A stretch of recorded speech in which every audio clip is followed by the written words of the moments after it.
¿Cómo estás? ¿Cómo te va? Bien. Che, espectacular, salió el libro. Salió el libro. Viste, está todo el tema de emociones y palabras acá. Y después, viste que cada vez las emociones en los celulares se expresan con... Emoticones. Sí. Está cambiado. Viste que hay como una infinita variedad. Tal vez, viste, vos pedís acá que uno invente palabras para las emociones que están entre dos que conocemos, ¿no? Y ahí hay como una variedad casi continua de posibles emociones. A mí me cuesta un montón interpretarlas. Pero que la gente las empieza a usar como en un lenguaje... ¿Te parece que tal vez los dibujos son como mejor expresión de emociones que las palabras? ¿Viste? Las palabras en general es como más universal y puede servir para expresar conceptos. Sí, los emoticones son un invento que puede ser muy potente, yo creo, porque efectivamente es mucho más fácil hacer muchos, tienen alguna propiedad del lenguaje, puede ser combinatoria de emoticones, o sea, vos podés juxtaponer y poner uno y otro, de hecho se hace en general, no mandas un emoticón, bueno, yo no sé mandar emoticones, así yo tengo aplauso, dedito, pero la gente muchas veces manda como 4, o sea, estoy contento y te aplaudo y no sé qué, y entonces arman frases de emoticones que tienen esa combinatoria fácil. Y después también hay un tema de cómo la gente los entiende, es decir, empiezan a haber convenciones, porque algunos que tiene que ver como con la universalidad de las emociones. La pregunta es si yo hago un emoticón y se lo mando a una persona que está al otro lado del mundo que nunca vio sobre ese emoticón, si entiende de qué le estoy hablando o no. Y que es en última instancia la pregunta, o sea, es una manera muy sencilla de preguntarse sobre la universalidad de las emociones. Bueno, y de la representación, o sea, porque en el fondo es de lo... O sea, vos expresás una emoción en un emoticón por la representación física, gestual de esa emoción, ¿no? Sí, por eso, pero cuando yo digo universalidad de las emociones no es solo que son las mismas, sino que se expresan de manera consistente y por lo tanto te permiten reconocer que esa era la hipótesis desde Darwin y como toda la gente que ha sostenido la idea de que existen ciertos rasgos faciales que son los mismos incluso a través de distintas especies y a través de, digamos, que los expresan los bebés y que los bebés ya los entienden además, como si hubiese un lenguaje implícito de las emociones que no tenés ni siquiera que aprender, nadie te lo tiene que enseñar. Después hay del otro lado gente que tiene una idea de que las emociones son una construcción cultural dentro de una especie de orquesta de sensaciones que vos podés tener y que distintas culturas van asignándole distintas categorías a ese enorme continuo de... Las recortan de otra manera, como los colores, Las puedes recortar de otra manera, exacto, así como algunos, exacto, tal cual, como algunas sociedades tienen palabras para colores que nosotros no tenemos. Otro ejemplo son los fonemas. Si vos tenés los sonidos del lenguaje, nosotros tenemos 5 vocales, hay otros idiomas que tienen 14, 12 y también es una parcelación distinta. Entonces, pero el ejemplo de esos fonemas es interesante porque si bien todos los lenguajes tienen las que quieren, hay algunas que se repiten siempre. La I, por ejemplo. La I está en todos los idiomas. Y la razón es que la I es muy fácil de pronunciar y muy fácil de escuchar. Entonces es muy difícil que no hagas. Después la E, que es como que tiene toda una morfología compleja, está en algunos y en otros no. Pero hay algunas que están en todos. Y ese es un poco como yo creo lo que pasa con las emociones, que es que hay cierta libertad cultural, sin duda. O sea, eso no hay duda. Pero al mismo tiempo hay ciertos lugares a los que tendemos muy indefectiblemente a caer. Es decir, la tristeza parece estar esencialmente en todos lados, la alegría está esencialmente en todos lados, con distintos matices, y estuvo siempre, y probablemente estará siempre, y está en los niños, y está en los... Entonces, a veces hay gente muy vigorosa en esta idea de en general, si todas las expresiones de la identidad humana son como innatas y universales, o si son al revés, si son construcciones culturales. Y me parece bastante evidente que esas discusiones terminan siempre en empate, o sea, son las dos, o sea, y no en la misma manera. Por eso no es como decir, bueno, ya es un poco de cada una. Es importante entender en qué medida son biológicas para entender, digamos, qué rango de margen tenés, qué cosas son más fáciles de cambiar, cuáles no. Y también es muy importante entender las libertades que tenés, culturales, y además no solo las libertades, sino las libertades que no usás, porque tu cultura te pone un montón de automatismos como si fuesen dados, donde en realidad tenés más oportunidad de la que pensás. O sea, en esas clasificaciones que mostrabas acá de emociones, viste que lo presentabas, creo, como los colores primarios y de alguna manera la combinación va generando distintas emociones, dirías esos colores primarios son los biológicos, algo así, y después tal vez las combinaciones van... Bueno, la pregunta es si hay colores primarios. O sea, muchos, y eso vos lo sabes mucho mejor que yo, pero hay muchos, digamos, muchos pensadores han postulado cuáles son los colores primarios de las emociones a lo largo de toda la historia humana. Es decir, es una pregunta que mucha gente se ha pensado a pensar y ha esbozado su propia visión o su propia teoría de, digamos, cuál es la paleta buena para descomponer las pasiones humanas. Y algunos piensan que son 7, otros piensan que son 14, otros piensan que son 21, otros piensan que son 12. También puedes hacer es interesante como una especie de metaanálisis de eso, de ver, bueno, es decir, cada uno hizo la suya, cuáles son aquellos que están en la intersección de todas esas, y puedes casi hasta postular que esas tienen como cierta generalidad, porque además estás haciendo como cada uno de estos personajes vivió en distintas épocas, uno hace 500 años, otro hace 1000, otro hace 2000, otro hace 3000, en distintos lugares. La muestra está recortada igual porque muchas veces, es decir, casi todo el recorte viene de la tradición grecorromana o judeocristiana, digamos, claro. Indefectiblemente. Ahora ahí ponele, hace un tiempo estaba leyendo, creo que está en el Banquete de Sócrates, de Platón, que Sócrates se encuentra con un discípulo. Sócrates le dice, estoy yendo a esta fiesta que está haciendo Agatón porque ganó un concurso, vení. Y el otro le dice, mira, no me invitó. Dice, vení igual, no pasa nada, seguro que te va a aceptar. Y Platón describe perfecto la angustia que tiene el pibe porque se va a meter en una fiesta en la que no lo invitaron. De colado. De colado. Y cómo le dice a Sócrates, ok, pero está al lado mío cuando llegamos y decís que vos me invitaste. Y después Agatón le dice, che, te estuve buscando, estabas invitado. Y esa emoción que describe de colado es la misma que tenemos hoy, y es hace 2500 años. O sea, me parece que hay como algunas emociones que vos me podés decir, bueno, es la tradición grecorromana, tal vez en China es distinto, pero están, ¿no? O sea, no digo solo alegría, tristeza, temor. No, cosas mucho más específicas, decís claro, vos. Exacto. No, sí, parece ser así. El problema con esas cosas es el mismo que vos conocés mejor que nadie, de las intuiciones equivocadas de la vista al ojo desnudo. Es decir, y el ejemplo siempre paradigmático de eso es nuestra observación del cielo. Es decir, cuando vos observas el cielo hay cosas que parecen muy contundentemente que están mal, y que solo te das cuenta que están mal cuando tenés telescopios que te permiten ver que en realidad las cosas no están girando todas alrededor nuestra, sino que algunas giran. Uno tiene que entender, o por lo menos sospechar, parece razonable sospechar que con nuestra experiencia emocional, y en general con cualquier pregunta de la naturaleza, pasa lo mismo. Que nosotros la vemos desde una visión muy parcial, que tiene que ver con nuestros sentidos y con lo que vemos y lo que no vemos y lo que observamos, y que probablemente esa visión parcial nos lleva a conclusiones que parecen como evidentes, como en este caso en la que vos estás contando de que la sensación de un colado en una fiesta es algo universal, que yo también la siento, es decir, pero también siento que el mundo es plano, porque a todas luces parece serlo hasta que hay... No, entiendo, lo que pasa es que esa es una objeción como universal a prácticamente a cualquier creencia que podés tener, ¿no? Bueno, pero eso es lo que te invita justamente es a la conjetura de llegar a una conclusión muy fuerte, porque tu experiencia personal te lleva a verla que es así. Uno tiene que tener cierto escepticismo de decir, quizá tenemos que revisarla. Y entonces ahí viene la ciencia, o no la ciencia como un objeto, ahí lo que viene es gente que a partir de eso ha indagado con un poco más de cuidado si realmente aún aquellas expresiones que parecen tremendamente universales lo son o no, y que encuentra que hay un rango que es sorprendente.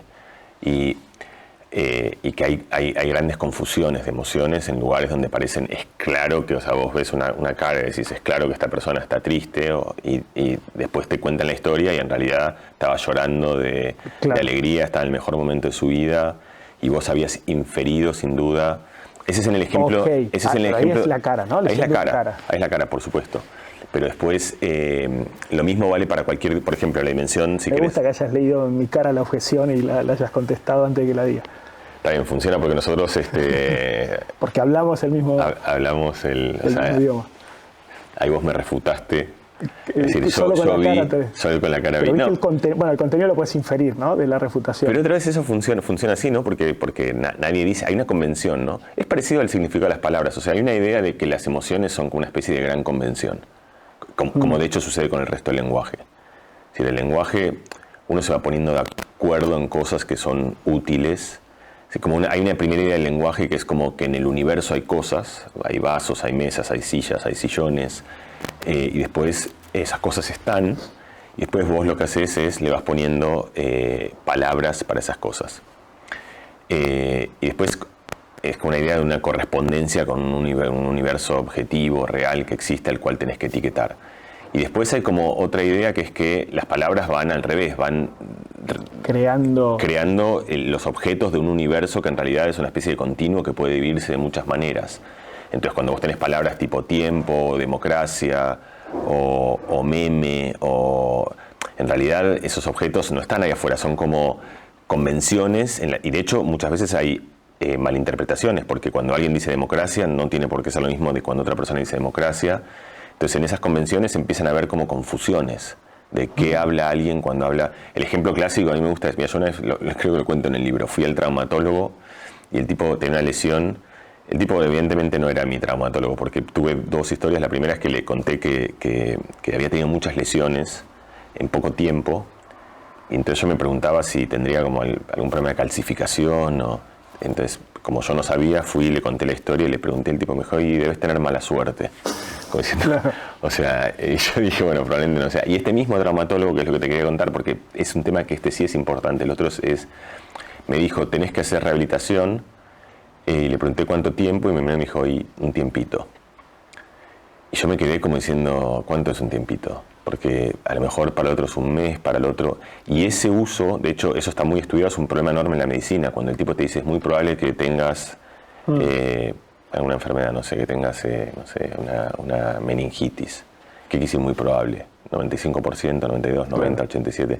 Entonces, el lenguaje está lleno de esas imprecisiones justamente porque hay una suerte de convención implícita que es borrosa. Claro, que la necesitas, porque si no tendrías que estar tirando porcentajes todo el tiempo, digamos que te sirve. O definiciones, tendrías que en vez de decir democracia, tendrías que decir un gobierno en el cual 17 personas gobiernan, o sea, sería entonces lo que haces es, creas una suerte de categoría que reúne cosas muy distintas. Claro. Eso es económico, pero genera confusión, y esa confusión es clave en todo lo que yo intento indagar en el espacio de las emociones. O sea, el punto, así como dijimos esto, cuando vos decís, estoy triste, eso puede referirse a una infinitud de estados distintos. Estoy triste porque perdió mi equipo, estoy triste porque se murió Maradona, estoy triste porque se murió mi perro, estoy triste porque el amor que quería no lo encuentro, estoy triste porque se me cayó un helado. Es decir, cada una de estas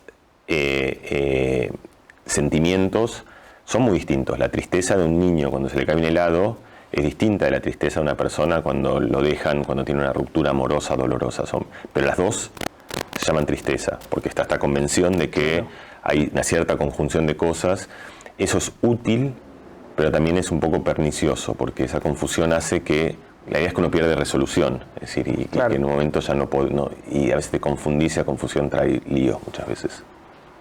Claro, pero ahí decías, o sea, por un lado tenés objetos en el mundo, le ponemos nombres, y después tenés todo como un mundo interior o cultural, si querés, porque democracia tal vez no es interior, pero es como cultural, donde los límites son más borrosos. Y viste que en el fondo ahí está la discusión del nominalismo contra el realismo, con nuestras ideas, independientemente de las palabras. Después podemos charlar entre ideas y palabras, pero recorto la realidad tal cual es o recorto como se me canta, ¿no? Y los ejemplos de uno y de otro son siempre los mismos. Los perros son perros, democracia... No, los perros tampoco son perros. Pero es como el límite, dirían, es como bastante más claro. Sí. O sea, es más arbitrario distinguir un siberiano y un dálmata que un siberiano y una taza. Sí, pero al mismo tiempo, y es difícil, o sea, hay perros que miden 2 metros, otros que son así chiquitos, otros que son inofensivos, otros que te... Como un ejemplo, y hay perros que se parecen más a caballos que al punto tal de que si cualquier persona que sabe perfectamente que es un perro tiene que definir que es un perro, es muy difícil. No, yo me divierto mucho cuando doy clases y enseñamos las reglas de la definición que las daban los medievales. Perro es un ejemplo hermoso. Entonces es muy difícil definir qué es un perro. Como no sé cómo o sea, pertenece a la que es casi una tautología porque... Termina siendo circular la definición siempre de los alumnos, termina animal que ladra, pero ladrido lo terminás definiendo como el sonido que es un emite perro. Entonces tal cual, termina circular. Bueno, el ladrido es un poco más tangible, no es un tipo de wow, pero por eso hay muchos animales que hacen definirlo, un logo así. Vos lo definís, qué sé yo, con alguna frecuencia de onda, un algoritmo que te identifique un ladrido podría existir, ¿no? Entonces sería como una definición independiente. O sea, no sería circular. Igual tiene un problema esa, que es que yo puedo hacer wow y... El algoritmo debería no detectar, debería dejarte a vos afuera, bueno, si pudiera. O puede hacer un algoritmo que haga ese sonido y eso no lo convierte en un perro. Por eso Pero hay un problema mayor, que es que yo identifico un perro antes de que ladre. Exacto, sí. Así es. Y entonces el punto es cómo. Esa te la dejo a vos. Es decir, ¿cómo identificás? Porque no nos equivocamos, ¿no? Identificando perros. Y no estás aplicando una definición, un algoritmo, si vos querés. Sí. ¿Cómo identificamos esos? No, seguramente por eso es algo igual que una emoción. Hay algo que es importante. Lo que tenés es como, haces una inferencia probabilística, tiene una cara que parece ser la de un perro, está en algún lugar que parece ser el que está en el perro. O sea, y de hecho, claro. Porque a veces sí fallamos. Es decir, yo puedo engañarte y puedo hacer algo en el que te hago un dibujo que en realidad no es un perro, pero te lo pongo en un... Claro. Se parece, lo morfeo más a un caballo, pero lo pongo en una situación en la cual te conté la historia y parece un perro.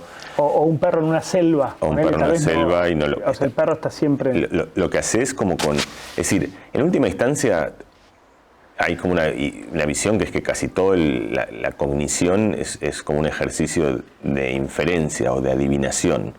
Es decir, vos estás todo el tiempo metido en una suerte de universo difícil de conjeturar y vos haces lo que podés con los datos que tenés. Entonces, claro. Vos ves algo y es una mancha oscura, son 3 manchitas por acá, pero identificás 2, 3 regularidades y nosotros somos particularmente buenos con eso. Es decir, tratando de, dado cualquier mancha borrosa, intentar darle significado. Ahí vemos una cara, o a partir de 2 casualidades construimos una historia, o tirás 3 cartas del tarot y podés leer algo. Es decir, se nos da bien. ¿Por qué hacemos eso? Porque tenemos una gran capacidad de interpolar, o de como agarrar 2 puntos e intentar hilvanarlos con una línea suave que vaya de uno al otro. Eso es una virtud. Claro. Porque eso te permite entender, o sea, es una virtud que nos permite funcionar. Si vos lo pensás, nosotros funcionamos sorprendentemente bien. Como una manera de pensarlo es cuáles son las cosas que las inteligencias artificiales no hacen.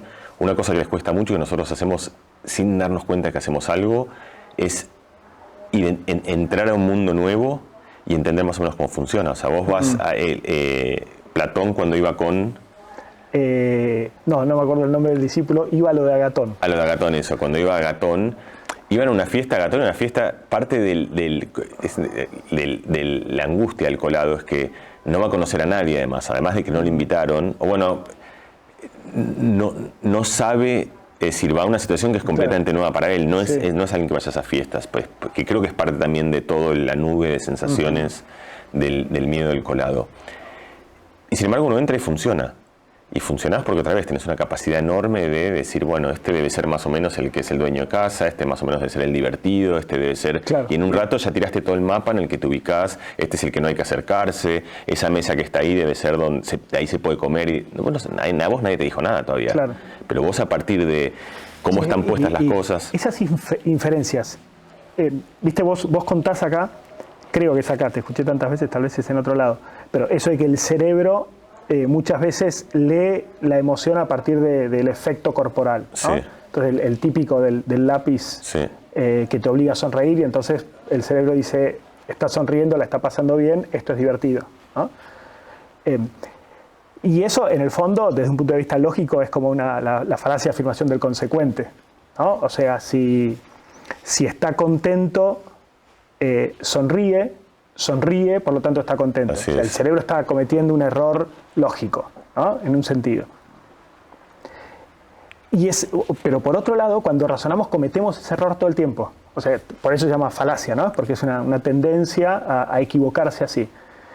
Entonces, la pregunta es si existe esa tendencia a equivocarse y entonces el cerebro en el fondo está haciendo algún tipo de razonamiento y hay que educarlo, o es como más estructural y, no sé, ¿entendés? Veo como un paralelo entre cómo el cerebro razona equivocadamente cuando razona con lucidez y esta especie de mecanismo en el que el cerebro está cometiendo de manera inconsciente el mismo error lógico. ¿Te parece que hay un link ahí, un vínculo? ¿O sí, no lo hay. Estoy tratando de pensarlo. Es decir, sí, creo que sí. Es que el cerebro todo el tiempo está intentando adivinar. Y la lógica que hace el cerebro es justamente la lógica inversa de cómo uno la percibe. Si el cerebro tiene que descubrir algo, es decir, es el problema del médico. Vos sabés que, no sé, la gente que tiene una enfermedad expresa un síntoma. Entonces, por ejemplo, no sé, si vos tenés gripe, tosés. Pero el médico no tiene que resolver ese problema. El médico tiene que resolver el problema de que tiene el síntoma, vos tosés, y el médico tiene que saber qué enfermedad tenés. Entonces lo que tiene que hacer es invertir el problema. Pero no lo hace necesariamente con una falacia lógica, porque ahí vos tenés una manera correcta de decir, tengo una cantidad de datos, o sea, y lo que vas haciendo justamente es tose, pero además es un momento en el cual hay gripes. Todo el mundo tiene gripe, entonces lo que vas haciendo se conoce como la inferencia, la mejor explicación. Sí, ¿no? o matemáticamente inferencia bayesiana, por un reverendo, aplican donde básicamente lo que vos tenés es, vos sabés que hay ciertas cosas que producen ciertas otras, y vos estas son las que ves, y vos querés a partir de eso inferir cuál es la probabilidad de que la explicación más plausible sea esto. Exacto. Entonces, así funciona, eso hace un médico. Un médico cuando se junta con un paciente, lo que ve es síntomas en general confusos, raros, indeterminados, y trata de hacer la mejor conjetura posible. Si esa conjetura es buena, el mundo funciona porque te da el diagnóstico correcto y entonces te da el tratamiento correcto, en el mejor de los casos que lo haya. Si el médico se equivoca en la conjetura, es un lío porque a lo mejor te hace tomar algo que no solo no te hace bien, sino que a veces te hace mal. El punto es que cuando vos decís estoy triste, vos estás haciendo más o menos lo mismo que un médico cuando diagnostica a un paciente. O sea, cuando vos decís estoy triste, la manera que uno lo percibe es que vos estás como sintiendo tristeza. Lo que yo propongo es una idea distinta en la cual lo que yo digo es vos sos un paciente que siente un montón de cosas, no sentís tristeza, lo que sentís, le pones ese nombre. Tristeza es la conclusión del médico que se observa a sí mismo y da un diagnóstico y dice lo que vos tenés se llama tristeza. Pero lo que vos sentís en realidad es el pecho un poco constringido, deseo de tirarte en la cama, la garganta cerrada, no podés hablar, te empiezan a lagrimear los ojos. Esos son los síntomas que vos estás viendo como un médico que se observa a sí mismo. Y vos lo que intentás, o sea, tu cerebro, cuando no es deliberado eso, no es que vos haces el razonamiento como un médico que lo hace en el silencio de tu inconsciente. Lo que cualquier persona hace cuando dice estoy triste es estar tratando de dar un diagnóstico a un conjunto de síntomas que, así como si vos tenés tos y no sé qué sé yo, eso es gripe. Cuando vos tenés todos los síntomas que en general asociamos a la tristeza, uno dice, bueno, lo que tenés es tristeza. Pero así como el médico se equivoca...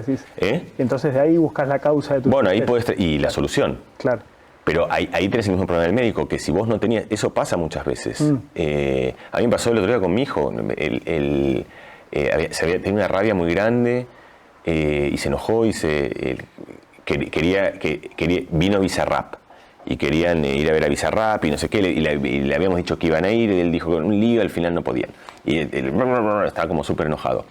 Y bueno, se enojó, pasó, yo charlé con él un rato, y después, cuando charlé con él, dije, ¿estás enojado? Y ahí él me dijo, en realidad lo que estoy es triste. Y muchas veces pasa que uno se da cuenta, me equivoqué, o sea, pensé que es el médico que hizo el mal diagnóstico, claro. Y además...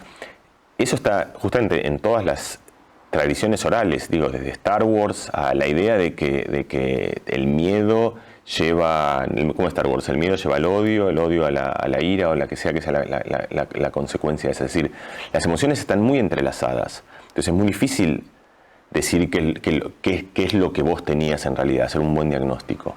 Porque eso pasa en las en las enfermedades también. O sea, vos a lo mejor te duele la panza, pero a lo mejor te duele la panza porque vos tenías otra cosa y esa otra cosa terminó en un dolor de panza. En las emociones pasa eso también. O sea, vos estás enojado, pero estás enojado porque en realidad lo que estabas es triste y esa tristeza encausó en un enojo. Claro, y ahí juega entonces un montón el aprender a ser un buen médico de sí mismo, ¿no? Conócete a ti mismo, como decía mi amigo Sócrates. Eso, como exacto, sí, decían todos, pero ¿por qué? O sea, eso tiene una versión, ahí hay, no sé, yo cuando converso con filósofos también me gusta porque parece que todos asumimos cosas que en realidad tampoco están dadas, que es ¿por qué hacer eso? O sea, ¿por qué conocerse a sí mismo? ¿Por qué conversar? Como una idea, yo entiendo de la conversación filosófica, que vos ahora me aclararás, es que es simplemente porque sí, porque esa es como la esencia de la condición humana y a eso es lo que aspiramos.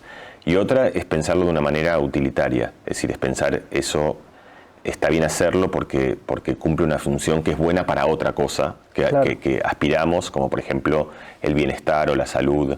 A mí el ejemplo del médico que salió hoy, que yo nunca había pensado, me parece que es bueno, porque justamente creo que si vos te diagnosticás mal una emoción, también te hace el tratamiento equivocado. Igual que si un médico te diagnostica mal una enfermedad. Y eso pasa mucho, yo creo. Claro, pero eso supone que hay una emoción correcta, ¿no? O sea, que hay una lectura correcta. Eso sí lo concedes, ¿no? O sea, vos podés hacer un buen o mal diagnóstico de tu emoción, como puede hacerlo un médico. La enfermedad es objetiva, le pega o no le pega. O sea, sí, no hay pero, tanto de construcción. No, pero ahí vuelvo, ahí vale otra vez la metáfora médica. Yo creo que sí, pero puede ser que no tengamos el nombre para esa enfermedad. Es decir, los médicos muchas veces se equivocan porque vos no tenías ni gripe, ni tenías algo que no cae exactamente en esa categoría. Es una enfermedad que se parece a una y se parece un poco a otra, pero esa versión de esa enfermedad no está exactamente... Y le ponen el nombre del tipo que la tiene, entonces las emociones muchas pueden ser veces, lo mismo, ¿no? Sí. Es la emoción de Cristian, una mezcla de entusiasmo con tristeza y con qué sé yo. A las 6 de la mañana de un día que está saliendo el sol, que hace frío y que te sentís un poco nostálgico, pero también energético, y sentiste algo, te sentís mal, pero te sentís bien y te sentís... O sea, las emociones son así en general.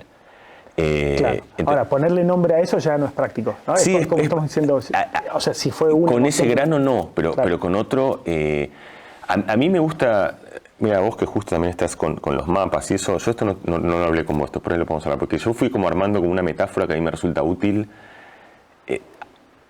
A mí me sirve pensar que estos espacios, el espacio de las pasiones, es un espacio real, es un espacio en el espacio físico.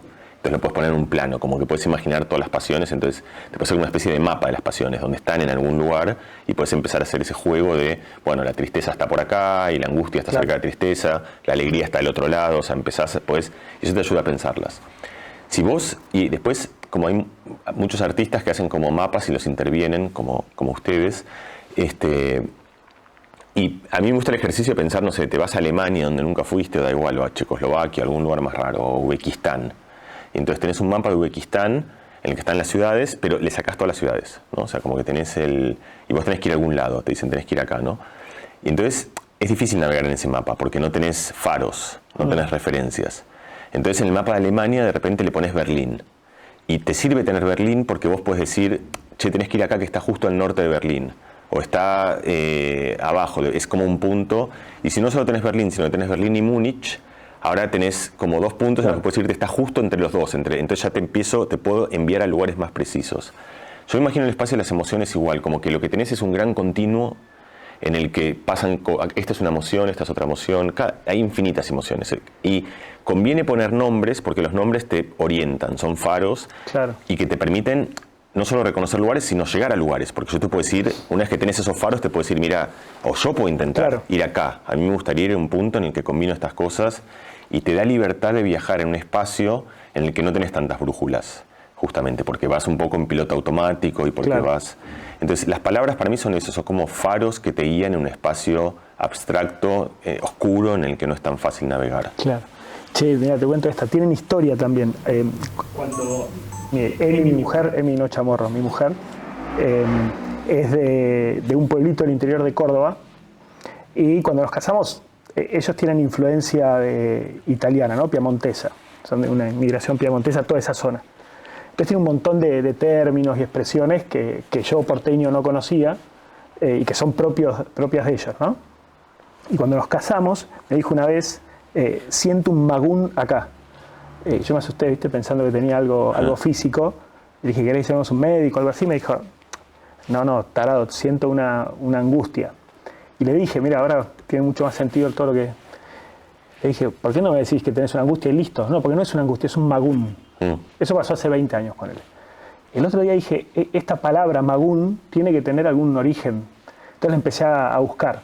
Y es espectacular, porque en el 200 antes de Cristo estaban los cartagineses estaban tratando de tomar Roma, y Aníbal el Terrible quería entrar a Roma, no lo lograba, y mandan a su hermano que entra por Génova y destroza Génova, ¿no? Y después sigue el camino. El hermano se llamaba Magone, y las genovesas que quedaron trataron de reconstruir la ciudad, y cuando se sentían angustiadas decían, tengo como un Magone adentro. Y eso sobrevivió de generación en generación, de madre a hija, enseñándole el sentimiento, la emoción que tenía. En 1800 y pico, los bisabuelos de mi mujer viajaron de Génova y ahí está. O sea, durante 2000 años, esa emoción le pusieron un nombre que tuvo, digamos, como causa un evento real. Y es cierto, no es una angustia, es un tipo de angustia muy particular que identifican ellos. Este está buenísimo porque además de recorte, de sutileza, tienen como historia, ¿no? Son como emociones que pasaron en un momento y se transmiten de generación en generación. Por eso me parece la palabra juega un montón, la palabra enseñada, no tu autolectura solamente, ¿no? Sino una madre que le dice, mira, lo que vos sentís ahora es un magún, que es en el fondo lo que nosotros sentimos hace 500, 2000 años cuando nos arrasaron la ciudad. ¿No? Está bueno. Sí. Es que esa para mí es como la gran virtud de las palabras. O sea, y después es muy lindo además poder entender cómo una experiencia, que fue la experiencia de un tipo arrasando un pueblo, produce una emoción, que esa emoción toma un nombre y que ese nombre se propaga como a través de generaciones y lugares. Pero también otra idea en relación a lo mismo que me parece que como... No sé si es una metáfora, a mí me parece que es fácil de visualizarlo también, pero viste, imagínate que vas a comer un lugar muy especial, estos restaurantes así que hacen comidas raras y exóticas para poner como un... Y vas y está buenísimo, te encanta, o sea, como es increíble, como comes cosas rarísimas, te encanta. Volvés al día siguiente, te hablas con alguien y le decís, che, comí en un lugar increíble, como que fue espectacular. ¿Y qué había? ¿Qué? Bueno, no sé. Claro. O sea, me acuerdo que era espectacular, pero no te sé decir porque es una mezcla rarísima de... Entonces, ahí te das cuenta de lo que pasa cuando no tenés palabras para algo. Que podés transitar una experiencia un rato, podés disfrutarla, pero raramente puedes recordarla. Es decir, no puedes darle una entidad donde permanece como que le das una especie de protección, una esfera que la protege, el magún, que dice, bueno, esta experiencia le damos como algo que ha sido siempre el rol de las palabras, desde la palabra escrita, digamos, es como el pensamiento difuso, que es volátil y que se deforma, lo estabilizás. Pones una palabra, sobre todo es una palabra escrita, y decís es esto, y la palabra queda escrita en un papel durante años y años y miles de años, y sin esa escala, digamos, de la historia humana, en la de cada uno pasa lo mismo, es muy difícil. Entonces, es muy difícil recordar algo si vos no tenés la palabra que te permita recordarlo. Es muy difícil recordar experiencias si vos no puedes tabularlas en una palabra. Y te pregunto, hay como dos niveles. ¿Viste que a veces recordás la emoción sin recordar el evento que te generó una emoción? ¿No te pasa eso? Sí. O sea, el ejemplo de eso es la Magdalena de Proust, ¿no? Por eso es como el ejemplo, creo, como universal en la literatura. Es como hay algo pero que vos no puedes buscar, porque no sabes exactamente qué es, ni lo podés inducir, pero cada tanto aparece, y cuando aparece irradia a, no sé, en este caso a toda la infancia, digamos, o a toda una cantidad de cosas que pasaron, sin duda, por eso las emociones... Pero digo, no sé si es exactamente lo mismo. Ponele, yo en algún momento digo, me noto que tengo cierta angustia, perdón por la... Volver siempre al mismo lugar. Por Berlín. Sí. Y digo, ¿pero por qué? ¿No? Y empezás a decir, cierto, porque me mandaron este mail que... Entonces, tenés como la percepción de la emoción que quedó, pero no la causa, ¿no? Que después la podés encontrar. pero queda como flotando la emoción. Así se llaman, emociones flotantes, de hecho. Bueno, pero eso va más al, creo, o por lo menos en mi lectura, como en la discusión que tenemos como muy recurrentemente sobre el origen de una emoción.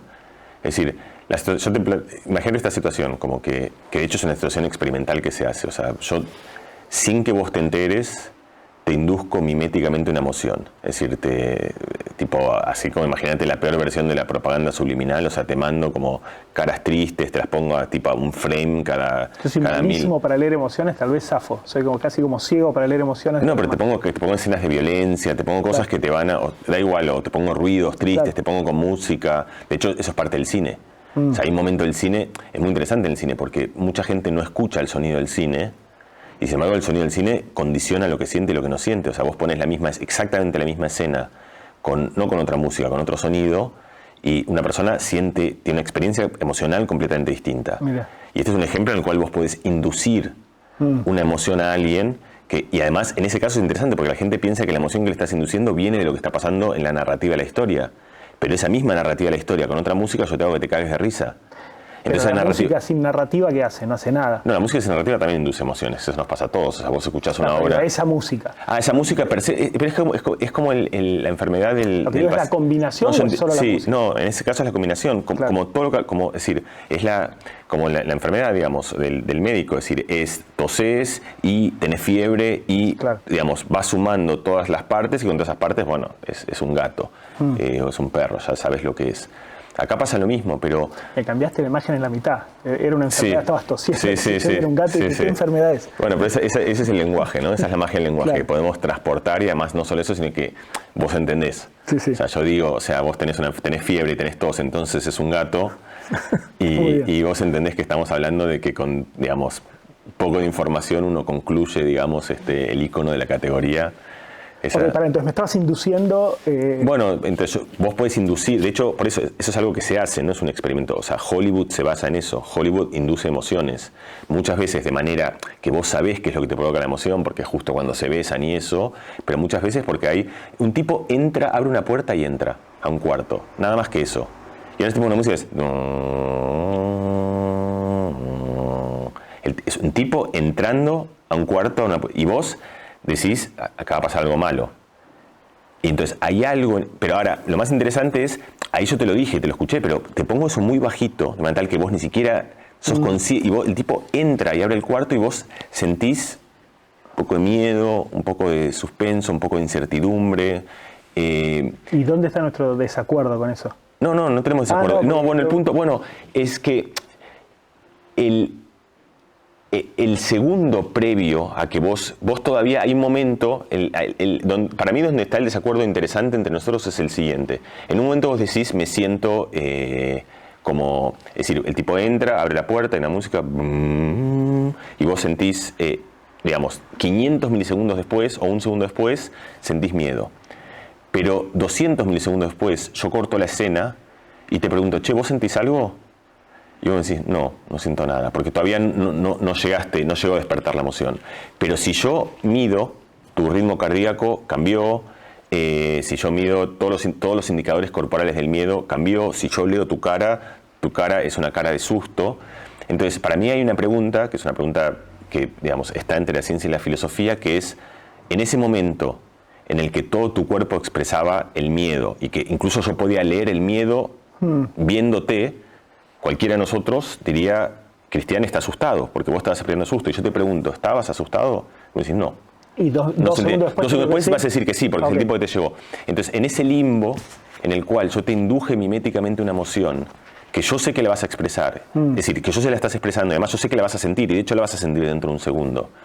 Y no solo eso, sino que vos te vas a comportar como estuvieses, porque vas a empezar a cambiar tu posición, o si es susto, vas a retraerte y vas a empezar a desconfiar. Es decir, todo lo que hagas en tus reacciones, en el médico que diagnostica algo y que actúa de acuerdo al diagnóstico que hizo de esa emoción que estás sintiendo, es que vos estás experimentando el miedo. Pero si yo te pregunto y paro la película suficientemente rápido y te pregunto, ¿sentís algo? Me decís no. Entonces la pregunta es, ¿ahí sentís miedo o no? Claro. Bien.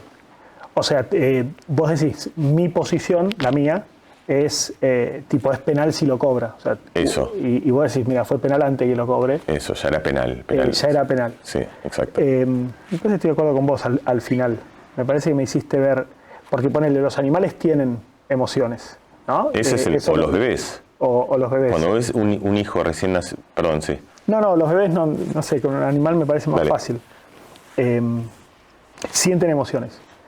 Bueno, pero nosotros son médicos conjeturamos. mismos o no. Bueno, supongamos, obviamente. Sí. No lo sabemos. O sea, justamente, pero ahí donde voy, todo indica quiero que exagerar no son eso. por lo menos médicos como nosotros. Pero ¿no? yo quiero exagerar eso. O sea, yo para vos o vos para mí, yo no sé si vos sentís emociones. O sea, yo lo único que sé es que vos haces caras que se parecen a las caras que la gente hace cuando hace una emoción. Está bien, pero eso pasa con todo. Con todo, ya sé, sí, pero con todo conocimiento. Pero está bien, pero ahora quiero ir al bebé, porque de hecho después te muestro un dibujo. Es decir, un padre se desvive, un padre de un hijo chico. El bebé es interesante porque no tiene lenguaje todavía. Nosotros tenemos algo en cual vos podés decirme estoy triste. Y yo puedo pensar que eso es una...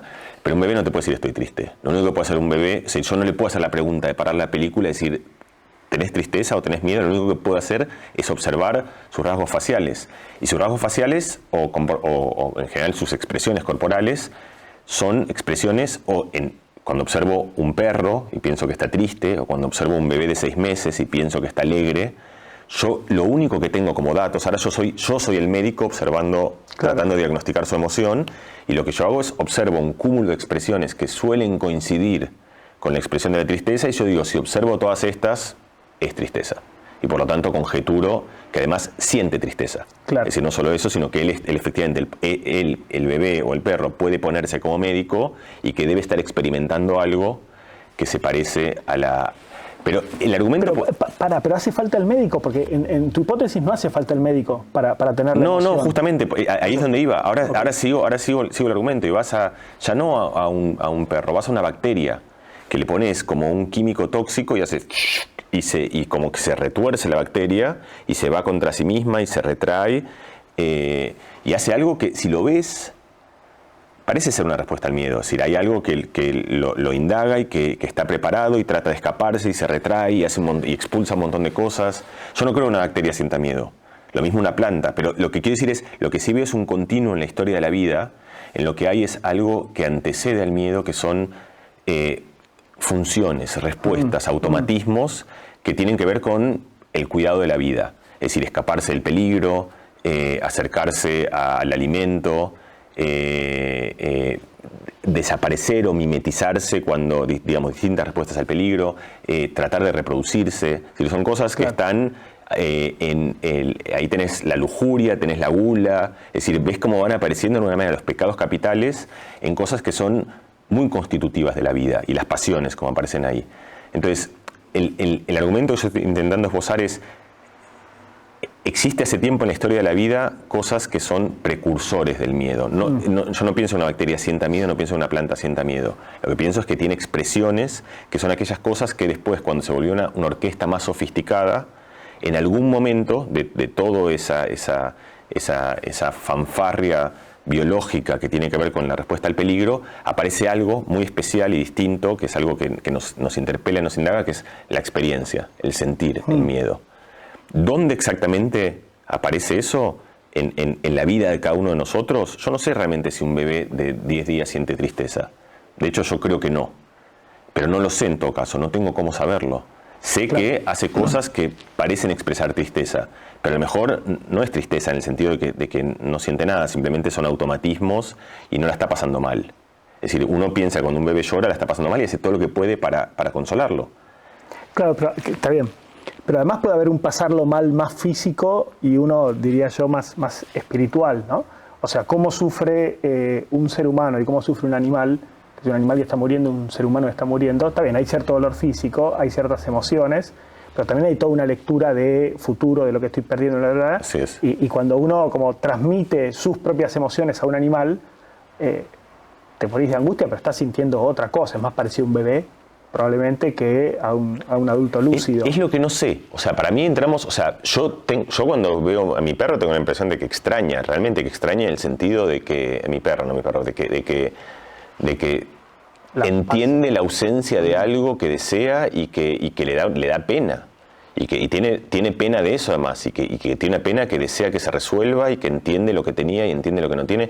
Ahora, por supuesto yo no sé si es así. Estoy tratando de conjeturar en lo oscuro y como que parte del argumento justamente es nosotros con nosotros mismos hacemos algo parecido. Estamos también conjeturando en una oscuridad menor porque vemos más cosas, pero tampoco es que nosotros nos vemos con un detalle exquisito de qué es lo que nos pasa. Entonces también hay yo tengo me gusta, ¿viste? Yo hice unas viñetas acá que son como notas de humor de estas ideas. Y justo de esto hay una que es como la viñeta de esto, no sé si la encontré acá, que son como dos aliens que están mirando. Uno siempre puede pensar la versión del espacio, donde uno es el bebé de Alien, digamos, ¿no? Entonces, estos son como dos aliens de una civilización avanzada que viene acá, y están los dos aliens sentados en el colectivo. Y entonces hay un tipo enfrente que está muerto de miedo porque tiene dos aliens y está como así, o sea, y los aliens están diciendo, ¿tendrá miedo? O sea, como ellos están tratando de... Claro. Y a vos te parece, al tipo le parece obvio, pero ¿quién sabe quién es el gran pensador de quién, digamos? Claro.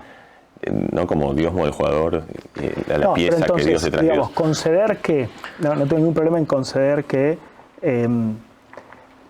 uno percibe la emoción por ciertos cambios corporales. La discusión es si hay que llamar emoción a esos cambios corporales solos o a la percepción. Si querés puede haber como tres niveles, ¿no? Hay como un darse cuenta y una lectura de eso. Son como, ¿no? Tres niveles. Siento algo que es meramente físico, lo puede sentir una bacteria, no lo puede sentir una bacteria. Entonces como cuatro niveles. Pasan cosas, sentís, no sé si tienen sistema nervioso las bacterias. No. No tienen, listo. Entonces, no tiene una célula, de hecho. O sea, es solo una célula. No sé. Bueno, me permito cierta ignorancia biológica. Sí. Bueno, entonces, pasan cosas físicas, las sentís, te das cuenta y lo interpretás. Sí, está bien. ¿En dónde ponemos, en qué grado ya hay pasión o emoción? Yo diría, la primera seguro que no, pero de nuevo, vos decís, bueno, qué sé yo, lo estoy mirando de afuera. Pero cuando mirás de afuera la bacteria, en el fondo te estás preguntando cuántas de esas cuatro pasan y no sabes cuántas pasan. Pero tal vez puedas decir, mira, para mí emociones hasta el tercero, yo te concedo que es el tercero y no el cuarto, ponele. Me parece que antes yo pensaba que era el cuarto. Eso parecería como un tema a priori como casi como de definiciones, o sea, como... Pero parece que no hay mucho más que eso en este No, yo creo que sí, y es algo, yo lo cuento en el libro como una conversación con vos, además, o sea, en el libro está contado como una conversación con vos, que la tuvimos, de hecho, y yo la narro como conversación, y mi argumento, claro, es un poco injusto, porque yo escribí el libro y después no te di a vos derecho a réplica, o sea, ahora vos tenés que escribir un libro de respuesta, digamos, donde... Pero mi última respuesta que yo te doy, que no te dejé después volver a responder después de eso, es que también tiene una consecuencia utilitaria, porque, y creo que tiene un ejemplo práctico muy conocido, que es que yo te decía, si yo tengo todos los síntomas de una emoción, pero yo no soy buena diagnosticándola, entonces yo no me doy cuenta que estoy enojado. Yo diría, esa persona está enojada, aunque esa persona no sienta que está enojada. Y podemos decir, bueno, eso es un tema de meras definiciones, pero no lo es, porque una persona que si está enojada hace cosas a los demás y a sí mismos que son importantes. Y esa es una situación que ya no es teórica, sino que pasa todo el tiempo. De hecho, a mí me pasa. Yo estoy hablando con alguien y me dice, ¿por qué te enojas? Yo le digo, si yo no estoy enojado. Sí, mírate. Y entonces te dice, mírate. Y ahí yo soy el mal médico en el cual no llego a reconocer que estoy expresando una emoción con todas sus signaturas, que ya no es un tema teórico porque eso hace daño a otra persona y que sería muy bueno que yo me dé cuenta. Y que yo sepa, en realidad, que aunque yo no piense que estoy, y no tenga, a lo mejor ni siquiera tengo la sensación, porque yo me siento como que estoy tranquilo. O sea, yo te digo, mira, estoy tranquilo, la verdad lo estoy, pero no es indiferente la lectura, porque justamente el error de diagnóstico lleva a lo que uno hace o lo que uno no hace. Entonces... No, pero sí, estoy totalmente de acuerdo, digamos, porque... Si no, mi posición supondría como una infalibilidad en la lectura de las propias emociones, ¿no? O decir que emoción es lo que uno interpreta. O sea, emociones es parecido al penal. Emoción es lo que yo diagnostico que tengo y no tengo ninguna razón para pensar que soy transparente para mí. Me parece que eso tengo que concederlo. pero no llamaría solo emoción a lo... O sea, me parece que yo te concedo el cuarto, no sé si no nos estamos peleando entre el tercero y el segundo, ¿no? Está bien, al final es como lo que decíamos antes entre lo innato y lo cultural. Siempre pasa eso. ¿Sí? Estamos hablando un poco de eso también, como y seguramente una emoción es todo eso, y tiene una parte muy primordial, muy antigua, que la compartimos con todos los seres vivos, pero eso es una parte de una emoción, eso no es la emoción. La emoción en última instancia a mí me gusta, y eso también lo hablamos mucho, digamos, la versión etimológica, es decir, como la pulsión, es aquello que nos pone en movimiento. Entonces yo creo que eso es una buena acercamiento pragmático a una emoción, es entender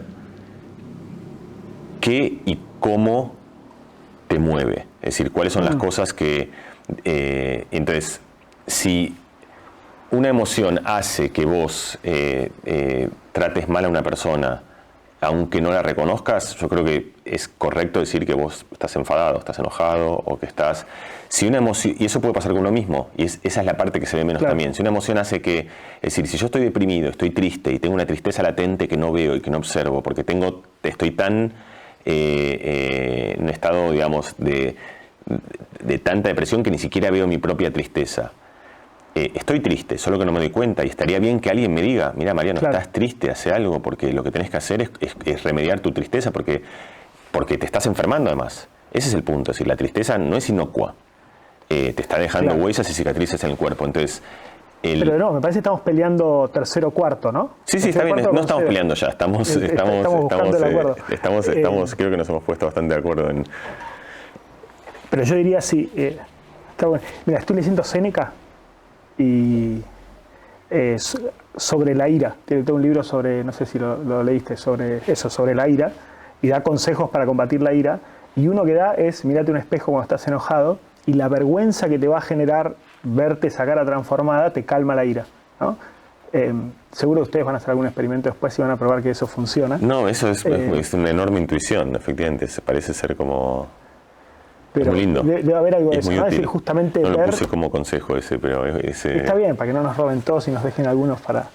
siempre hacen lo mismo ustedes, agarran un clásico, hacen un experimento y dicen, ahora la ciencia lo demostró. Exacto. ¿No? Porque fíjate que en tu expresión es una gran intuición, como diciendo, es una intuición que a él lo escapa, que es más grande de lo que él podría haber logrado. Supone como que ustedes están mejor que ellos.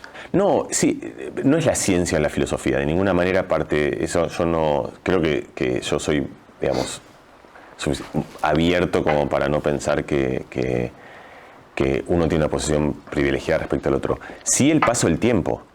Es decir, vos también podés hacer eso, porque si vos decís en los antiguos que miraban el cielo y que no tenían las herramientas que tenían Kepler y Galileo, esa es la diferencia. Respecto de eso, si vos encontrás que con recursos, Eratóstenes, que él sí pudo medir, pero que él, digamos, desde una visión donde él no podía ver lo que vemos ahora, que es el globo terrestre, es decir, ahora cualquiera sabe la Tierra redonda, porque bueno, aun cuando muchos piensan que no, pero digo, vos ves el globo terrestre, te das cuenta que gira, tenés imágenes tomadas desde el espacio, pero Eratóstenes no tenía nada de eso.